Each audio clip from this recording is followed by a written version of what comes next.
Hello everybody and welcome to Jeff the Pharmacist. So today I want to talk about Propecia. Propecia is a drug used for the treatment of male pattern baldness. It's also called androgenic alopecia.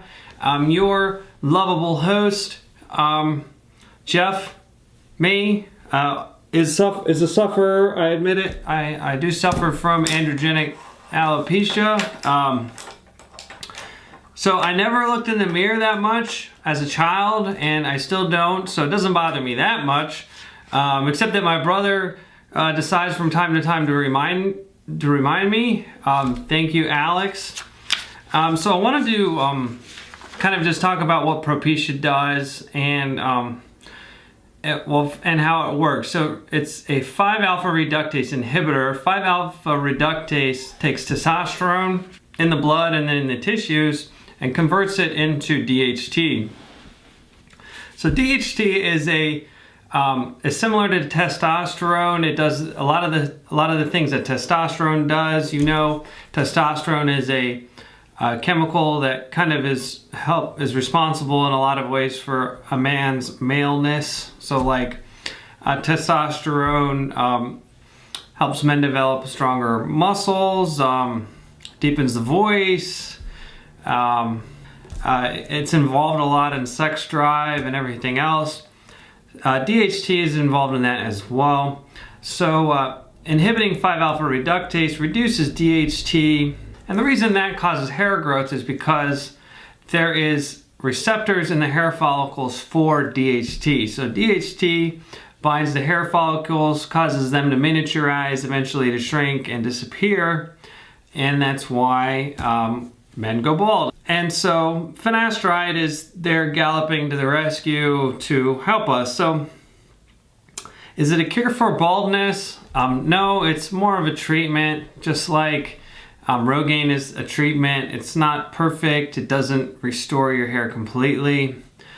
Some people might find it more convenient because it's a once a day pill that you take. And the results are seen in 6 to 12 months. Interestingly enough, for Game of Thrones fans, Varys, who has no testicles, his baldness would not be considered male pattern baldness because if men have no testicles, if their testicles were surgically removed, or for some reason they don't have testicles, androgenic alopecia will not occur because the source of androgens is the testicles. So that's why eunuchs don't have baldness issues, but most of us choose to just face the baldness. So does finasteride work? So what does it promise? So yes, finasteride works for most men. On average, it increases hair counts in the span of a year by about 100, and that's hair counts within a square inch. So a full head of hair, like a George Clooney in the 90s, head of hair would be about 100,000 hair follicles per 120 square inches, or that's about 800 per square inch. And what finasteride does is, in people that are balding, it increases it by about 100. So that's pretty significant. It's not perfect, and I'll show you. It goes up from baseline about 100 hair follicles in a square inch, and then it decreases over time. So finasteride does not stop male pattern baldness. It slows it down, but it slows it down a lot, and it actually, over 5 years, the difference between what the hair count would have been is a lot. So if you see down here, people lost over 200 hairs per square inch. Over here, they still had retained about 50 that they had gained from the Propecia. So it is something that people need to take consistently. So it's an everyday pill. If you stop taking it, the hair growth will reverse and you'll revert back to baseline and go below baseline as you get older, or as the years progress. But it does appear to be effective. Of course, it's not perfect. It's not a cure. There is, as you know, no cure. The cure for baldness is going to be probably related to receptors for DHT in the hair follicles. So if they find a drug that combine those receptors in the hair, if they find a drug that combine those receptors specifically, and they don't and block DHT, that would probably be where where the money is. That doesn't exist. Finasteride reduces DHT, which is kind of a heavy-handed approach to the hair loss issue. So it reduces DHT in your whole body. So you're talking about an important hormone. It decreases it, and in response to the reduction in DHT, there is more testosterone, but it doesn't increase testosterone as much as it reduces DHT. So there are some sexual side effects that are possible, but it's usually not that bad and it's pretty well tolerated. The scariest stuff is cancer related. So finasteride can make it harder for doctors to spot prostate cancer if they do a PSA test, or they call it like masking PSA levels, are kind of artificially decreasing them. And it can also increase the likelihood of getting a high-grade prostate cancer. Now that might be because the prostate cancer goes unnoticed or for some other reason, but high-grade is a more serious form of prostate cancer. It's got a Gleason score between 8 and 10. Some other issues are a little less serious. There's a chart I'd like to show you.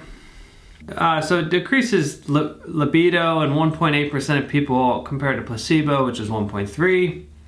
Erectile dysfunction in 1.3 compared to 0.7%. Ejaculation disorder in 1.2 compared to 0.7%.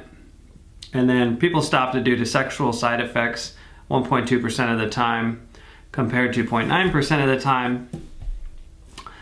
And so that's not terrible. That's not as bad as some other drugs might be. It's not as bad as the 5 milligram finasteride. I'll just post the table here. 5 milligram finasteride is a lot worse in all of the categories: decreased libido, impotence, ejaculation disorder. There's even some breast enlargement from finasteride 5 milligram. But the 1 milligram was much better tolerated.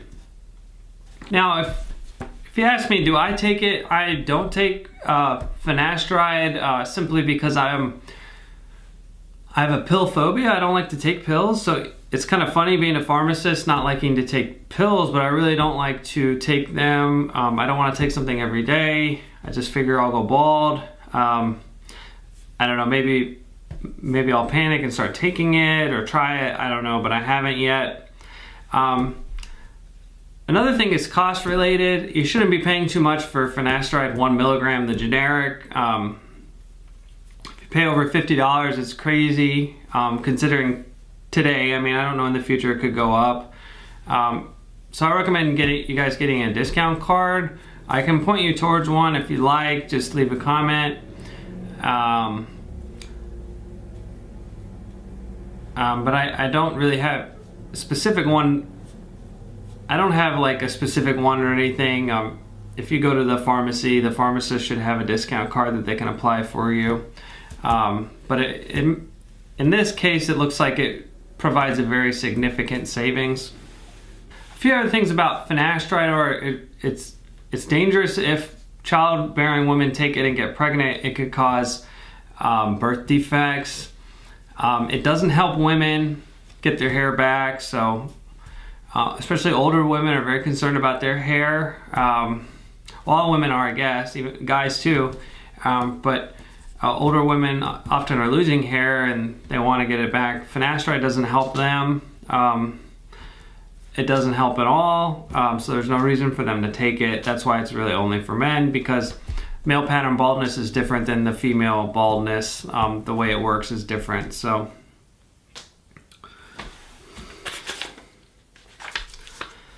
So just to kind of recap, I think finasteride is pretty well tolerated. There is a cancer risk that I discussed. The cancer risk was seen in the 5 milligram dose. There's not a study in the 1 milligram dose, but since it was in the 5 milligram dose, it's listed. So in the 5 milligram dose, in the 7-year prostate cancer study, there was a 1.8% high-grade prostate cancer versus 1.1% in the placebo group. So that's why it's listed in the package insert. So I hope you guys found this interesting. If you did, please give me a thumbs up. Please subscribe. I'm going to write a blog about finasteride 1 milligram or Propecia on my website, jeffarmacist.com. And if there are any helpful links, I'll post them there as well. I hope you guys found this interesting. If you did, please subscribe. It would be great to have, I love to get new subscribers. I appreciate if I make an impact, even a small one in your life. So I want to thank you guys for watching. Thanks a lot.